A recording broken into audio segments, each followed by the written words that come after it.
L'Observatoire de Haute-Provence, l'OHP pour les habitués, est une unité de recherche du CNRS en astrophysique, en sciences de l'atmosphère et, depuis peu, en écologie.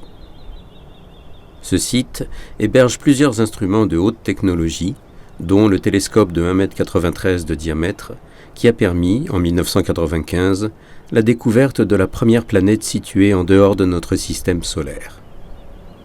Si une centaine d'astronomes du monde entier viennent en mission à l'observatoire chaque année, une cinquantaine de techniciens et d'ingénieurs y conçoivent et réalisent les instruments qui permettront aux chercheurs de pousser toujours plus loin les grandes questions scientifiques.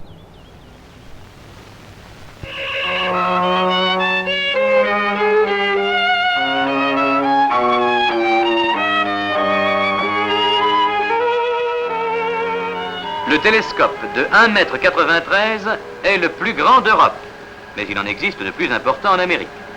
Son équipement ultra moderne en fait un instrument très puissant et facilite le travail d'observation. Le miroir du grand télescope a 1,93 m de diamètre et récolte la lumière traversant près de 3 mètres carrés, alors que l'œil ne récolte que la lumière traversant quelques millimètres carrés. Il permet donc de voir des étoiles invisibles à l'œil nu.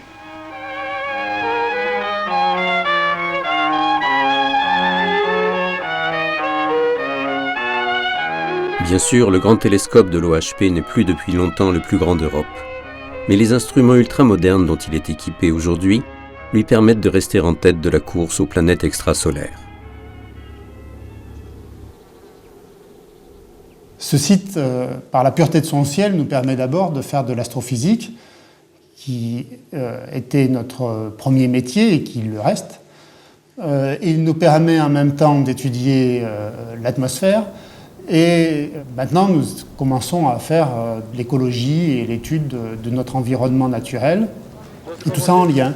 Les techniques développées en astrophysique sont utilisées en écologie. Les mesures faites par la physique de l'atmosphère sont particulièrement importantes pour voir les échanges entre l'air et les sols.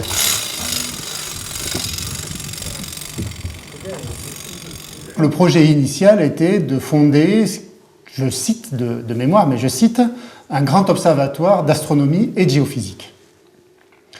Ce projet a été, au fond, largement réalisé parce qu'en 1937, la Caisse nationale de recherche scientifique a acheté les terrains à Saint-Michel Observatoire et a commencé à bâtir un observatoire qui est devenu très rapidement après la guerre, avec la mise en place du télescope de 1,93 m, l'un des plus grands et même le plus grand observatoire en Europe.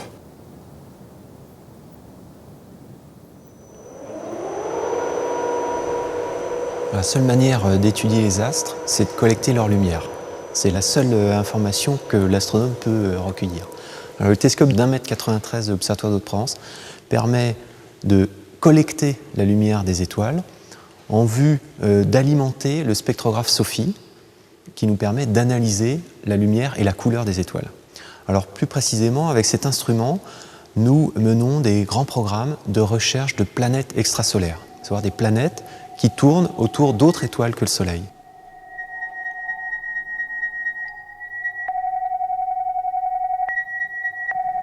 En 1995, ce télescope avait permis à Michel Mayor et Didier Queloz de déceler la première planète extrasolaire tournant autour d'une étoile comparable à notre Soleil. Alors depuis, on a décelé des centaines de planètes et on continue avec le spectrographe SOFIE qui remplace le spectrographe d'origine Elodie avec une bien meilleure précision. Alors la quête et la recherche des planètes extrasolaires, elle a deux grands buts. Premièrement, d'essayer de comprendre comment s'est formé notre système planétaire, notre système solaire et comment il a évolué. La deuxième grande question à laquelle on essaye de répondre, c'est y a-t-il d'autres planètes comparables à notre Terre? Donc on recherche autour d'autres étoiles des planètes qui pourraient avoir les caractéristiques de notre Terre et pourquoi pas peut-être abriter la vie.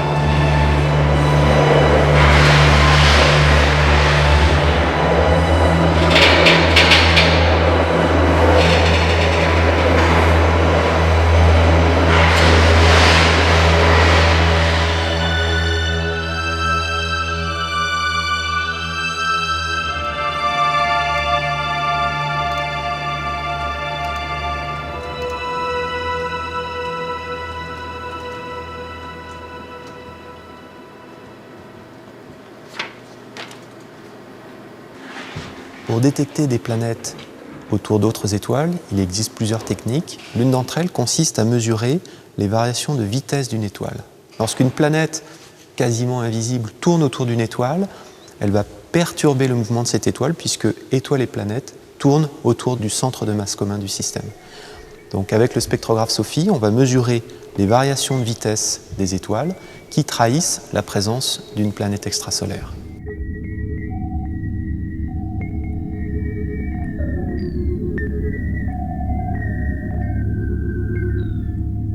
Il est évidemment très impressionnant de situer notre travail et notre recherche dans le cadre de l'évolution des idées dans le domaine des autres mondes, des exoplanètes, puisqu'en fait, on n'est de loin pas les premiers à s'intéresser à ce sujet, puisque voilà, plus de 2000 ans, déjà les philosophes grecs discutaient de la notion de pluralité des mondes. Ils discutaient qu'il était très probable qu'il existe d'autres mondes dans l'univers, voire même que ces mondes soient habités. Et puis cette idée s'est poursuivie au cours des siècles.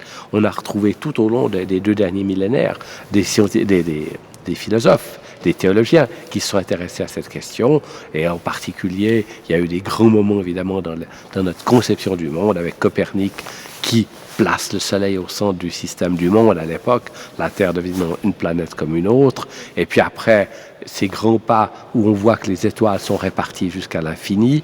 Et il y a toute cette chaîne de grands progrès dans notre compréhension de l'univers, mais restait toujours ce problème, est-ce qu'il existe vraiment des planètes autour des autres étoiles? À cette époque-là, il n'était pas question d'avoir des outils pour les détecter, et on a un peu le privilège de notre époque, évidemment, de transformer ce rêve de philosophe, cet objet de la pensée, en simplement un objet de la science.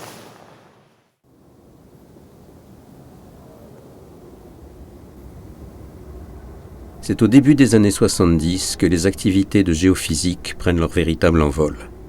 Gérard Mégy et ses collègues effectuent à l'observatoire des mesures de l'ozone stratosphérique situé entre 20 et 50 km d'altitude. 20 ans plus tard, la station de géophysique servira de modèle à la constitution du premier réseau international de la surveillance de l'atmosphère. L'ozone, qui est un gaz nocif quand on le respire, est à haute altitude indispensable au développement de la vie. Alors, il a un rôle fondamental puisqu'il nous protège du rayonnement ultraviolet. Et en fait, les inquiétudes sont venues du fait qu'on s'est aperçu à partir du début des années 70 et de façon probablement plus intense au milieu des années 80 que cette couche d'ozone subissait des modifications liées à des émissions anthropiques. Jusqu'au début des années 80, c'était des diminutions relativement faibles qu'on observait. Et puis brutalement, vers le milieu des années 80, on s'est aperçu qu'il y avait un phénomène de destruction massive en Antarctique. Plus de la moitié de la couche d'ozone qui disparaissait tous les mois de septembre et d'octobre au moment du printemps. Et c'est d'ailleurs un phénomène qui maintenant est récurrent depuis le début des années 90. Que ce soit pour surveiller le retour à une situation normale de la couche d'ozone ou pour repérer les mécanismes qui participent au réchauffement climatique, les scientifiques de l'observatoire continuent à suivre de très près la composition de l'atmosphère. La saga sur l'étude de la géophysique démarre finalement avec les activités d'astronomie, puisque depuis toujours les astronomes s'intéressent finalement à la qualité du ciel et à la luminance du ciel nocturne. Et donc c'est naturellement que les activités géophysiques ont grandi finalement à l'observatoire. Mais le vrai tournant se passe vraiment lorsqu'il y a l'avènement du laser qui nous permet de développer un instrument tout à fait spécifique qui est le LIDAR, qui est un instrument qui envoie une impulsion laser dans l'atmosphère et qui permet d'étudier sa composition. L'ozone, la température, la vapeur d'eau, enfin tous les constituants qui nous intéressent dans la haute atmosphère.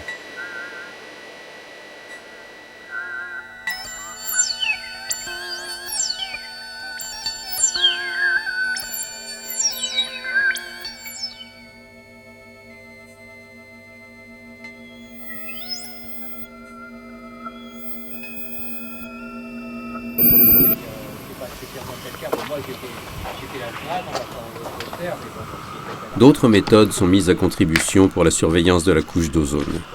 Chaque mercredi matin, si le temps le permet, un ballon équipé d'une sonde est lâché au même moment dans toutes les stations européennes du réseau. Tout au long de son ascension, les mesures effectuées par la sonde seront transmises par radio et arriveront directement sur l'écran de l'ordinateur.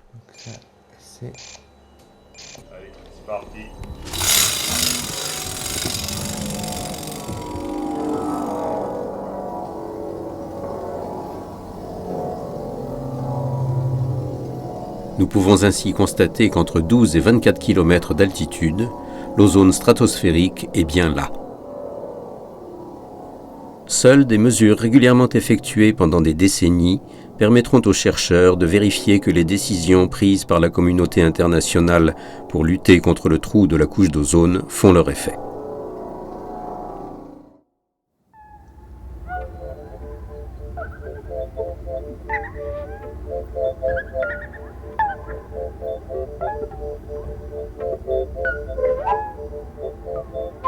L'Observatoire de Haute-Provence, c'est aussi un vaste domaine de 95 hectares, essentiellement composé d'une forêt de chênes pubescents, ou chênes blancs, protégés depuis plus de 70 ans.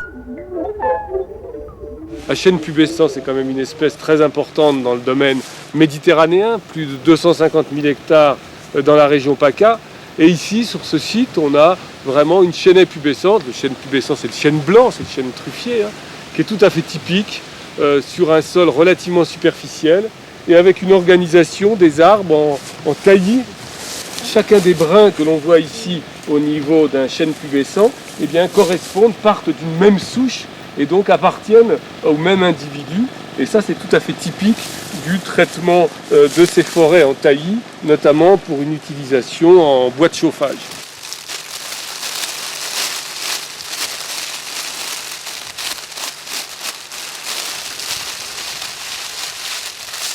L'objectif des chercheurs est de mettre en place un réseau d'appareils de mesures automatiques de différents paramètres, comme la température, l'humidité ou l'émission de composés organiques volatiles. On a un générateur d'air pur, c'est-à-dire que l'air est pompé dans l'atmosphère et filtré, et donc ça enlève tous les polluants, type ozone, etc. Et on a de l'air pur qui rentre dans les sachets, donc on laisse ça pendant au moins une demi-heure pour être sûr que l'air qui est dans les sachets sera pur, il n'y aura pas de composés. Et au bout d'une demi-heure, quand on est sûr que l'air est propre, on tire donc de l'air via une pompe. Et donc les composés que l'on va ensuite mesurer, qui ont été donc absorbés, ne seront que les composés qui ont été émis par cette plante. Un véritable observatoire de la biodiversité est ainsi en train de se mettre en place. Il permettra aux scientifiques de mieux appréhender le fonctionnement des écosystèmes méditerranéens, notamment dans le contexte actuel de l'évolution brutale du climat. Est-ce que dans les années qui viennent, avec un réchauffement climatique attendu, est-ce que ce chêne pubescent aura encore sa place dans toutes ces formations de moyenne altitude ? Est-ce qu'il sera obligé, entre guillemets, d'aller plus en altitude ? Eh bien, c'est l'une des questions que l'on se pose au niveau de ce programme. Et c'est pour ça qu'on a prévu sur le site aussi des expérimentations avec des exclusions de pluie, c'est-à-dire qu'on va essayer d'enlever 30% des précipitations environ pour simuler ce qui pourrait se passer dans 20, 30, 40 ans. Et on va voir si le fonctionnement de l'arbre va répondre à ces modifications climatiques qu'on va lui imposer.